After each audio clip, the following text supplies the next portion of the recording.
Halo, apa kabar semuanya para pemirsa pencari ilmu pengetahuan yang sangat cerdas dan berbahagia. Selamat datang di YouTube channel Kunci Sejarah. Kali ini Kunci Sejarah akan memberikan sebuah ilmu pengetahuan baru yang akan membahas mengenai sejarah dan asal-usul nama Sumatera, pulau dengan 10 provinsi yang jadi tujuan para pedagang asing. Mari dengarkan dengan baik dan seksama agar tidak salah paham dan bisa menambah ilmu pengetahuan ke depannya. Pulau Sumatera merupakan salah satu pulau yang ada di Indonesia. Pulau ini terletak di bagian barat gugusan pulau di Indonesia. Pulau Sumatera terdiri dari 10 provinsi, yaitu Aceh, Sumatera Utara, Sumatera Barat, Sumatera Selatan, Riau, Kepulauan Riau, Lampung, Jambi, Bengkulu, dan Kepulauan Bangka Belitung. Pulau Sumatera memiliki luas 473.481 km persegi. Pulau Sumatera merupakan pulau terbesar ke-6 di dunia. Pulau Sumatera berbatasan dengan sejumlah wilayah. Di sebelah utara, Teluk Benggala. Di sebelah selatan, Selat Sunda. Di sebelah barat, Samudra Hindia.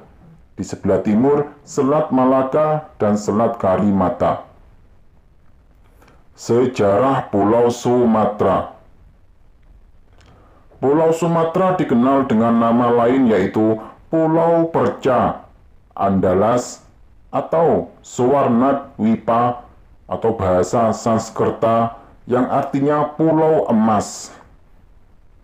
Awalnya, penduduk Pulau Sumatera tidak mengenal nama Sumatera. Penamaan kepulauan ini dibubuhkan oleh para penjajah asing.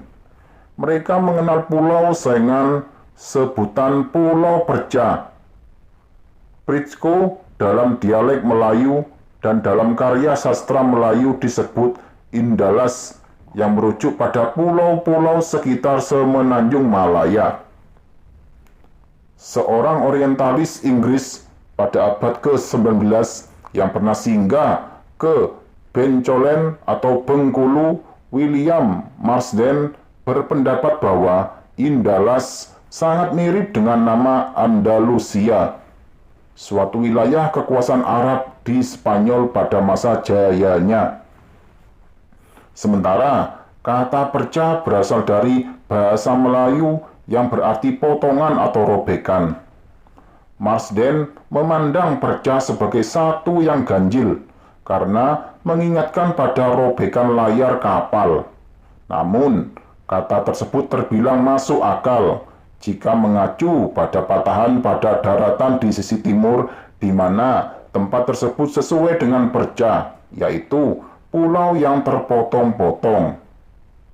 Pendeta Ising 634-713 dari Cina yang menetap di Sriwijaya atau Palembang sekarang selama bertahun-tahun pada abad ke-7 menyebut Pulau Sumatera dengan nama Cincau yang berarti negeri emas. Istilah Suwarnadwipa dan Suwarnabumi telah disebutkan dalam berbagai prasasti. Sumatera disebut Suwarnadwipa atau bahasa Sanskerta berarti pulau emas, atau Suwarnabumi bahasa Sanskerta berarti tanah emas. Istilah-istilah tersebut digunakan dalam naskah-naskah India sebelum Masehi. Dalam naskah Buddha yang paling tua diceritakan pelaut-pelaut India menyeberangi Teluk Benggala ke Suwarnabumi. Sementara para musafir Arab menyebut Sumatera dengan nama Serendip atau secara tepatnya Suwarandip. Kata tersebut merupakan penyalinan dari Suwarnadwipa. Abu Raihan Al-Biruni, ahli geografi Persia yang mengunjungi Sriwijaya pada 1030, ia mengatakan bahwa negeri Sriwijaya terletak di Pulau Suwarandip. Di sisi lain ada pula yang menerjemahkan Serendip dengan Sri Lanka dan tidak pernah disebut Suwarnadwipa. Bagi kalangan bangsa Yunani purba, Sumatera telah dikenal dengan nama Taprobana. Claudius Ptolemaios, ahli geografi Yunani abad kedua Masehi, tepatnya tahun 165, menggunakan nama Taprobana Insul. Nama tersebut digunakan saat Ptolemaios menguasai daerah Asia Tenggara. Dalam bukunya Geographic Hypogesis, ia menuliskan bahwa Pulau Taprobana terletak di negeri Barousai. Diperkirakan negeri yang dimaksud adalah Barus di pantai barat Sumatera, yang sejak zaman purba dikenal sebagai penghasil kapur barus. Naskah Yunani pada tahun 70, Periplus Tes Eritras Thalases, mengatakan bahwa Taprobana juga dijuluki Krisnesos, yang berarti pulau emas. Kedatangan para pelaut asing di tanah air telah terjadi pada masa lampau. Sejak zaman purba, para pedagang dari sekitar Laut Tengah telah mendatangi tanah air, terutama Sumatera. Mereka mencari emas, kemenyan atau stirek sumatrana, dan kapur barus atau Dryobalenops aromatical yang saat itu hanya terdapat di Sumatera. Sebaliknya, bangsa Nusantara telah menjajakan komoditi ke Asia Barat dan Afrika Timur. Bukti perjalanan tersebut tercantum dalam naskah historis naturalis karya Pliny abad pertama Masehi. Sementara dalam beberapa kitab juga diterangkan informasi yang mengarah Pulau Sumatera. Dalam kitab umat Yahudi Melakim Raja-Raja pasal 9 diterangkan bahwa Nabi Sulaiman alaihissalam, Raja Israel, menerima 420 talenta emas dari Hiram, Raja Tirus, yang menjadi bawahannya. Emas tersebut diperoleh dari negeri Opir. Dalam kitab Al-Quran, surat Al-Anbiya 81 menerangkan bahwa kapal-kapal Nabi Sulaiman alaihissalam berlayar ke tanah yang kami berkati atasnya, atau Al-Ardo Ilati Barakna Fiha. Para ahli berpendapat bahwa negeri Opir yang dimaksud terletak di Sumatera. Kota Tirus yang merupakan Venesia kuno, saat ini kota keempat terbesar di Lebanon, merupakan pusat pemasaran barang-barang dari timur jauh. Dalam Geographic Hypogesis, Ptolemaios menulis bahwa seorang pedagang Tirus bernama Marinus, banyak petualang Eropa pada abad ke-15 dan ke-16 mencari emas ke Sumatera. Anggapannya karena di sana letak Opir Nabi Sulaiman alaihissalam. Sumatera merupakan nama yang berasal dari samudera. Kerajaan di Aceh pada abad ke-13 dan ke-14. Sejak abad ke-15, para pedagang Eropa menyebut nama kerajaan tersebut untuk menyebutkan nama seluruh pulau.